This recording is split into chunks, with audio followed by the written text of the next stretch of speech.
5.13. What are the 10 most common interviewing questions that could cause legal problems? Unfortunately, there's no neat list of illegal questions.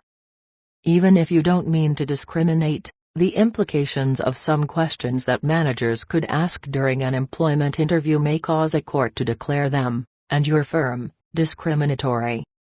For instance, asking if an applicant can come to work on weekends may seem innocuous, but courts may rule it discriminatory if your only reason is based on religious belief. Interview questions must be strictly job-related. Avoid questioning applicants about such subjects as race, color, ethnic background, or family history. Language usually spoken at home. Membership in ethnic clubs or organizations.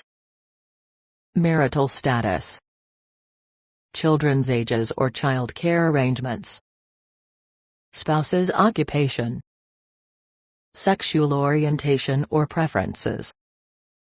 Church attended or religious beliefs and practices. Nature or extent of disabilities. Medical history. Age or birth date. Arrest records.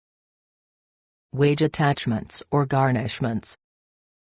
Also, you cannot ask questions that are asked of one sex only. For instance, you cannot ask only your female candidates if they can type. Tell me more. The simplest guideline is to focus on selection criteria that relate to the applicant's qualifications for and ability to do the job you have to fill. If you do so, you'll be heading in the right direction.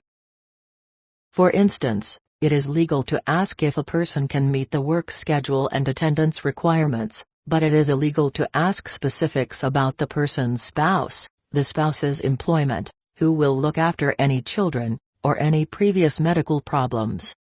It is legal to ask about training and experience in the U.S. military, but it is illegal to ask about reasons for discharge or about service in the military of other governments or for copies of discharge papers. It is legal to ask about how long the applicant plans to stay on the job or about any expected absences, providing the questions are asked of both men and women, but it is illegal to ask direct questions about previous pregnancies or possible future pregnancies. Want still more comparisons? It is legal to ask a person's weight or height if either weight or height is a requirement for the job and no one can or has held the job without meeting the stated requirements. But it is illegal to ask about height or weight if there is no job requirement related to these things. It is legal to ask if a person can work lawfully in this country and can provide proof of this after hiring, but it is illegal to request proof of citizenship or ask of what country the person is a citizen.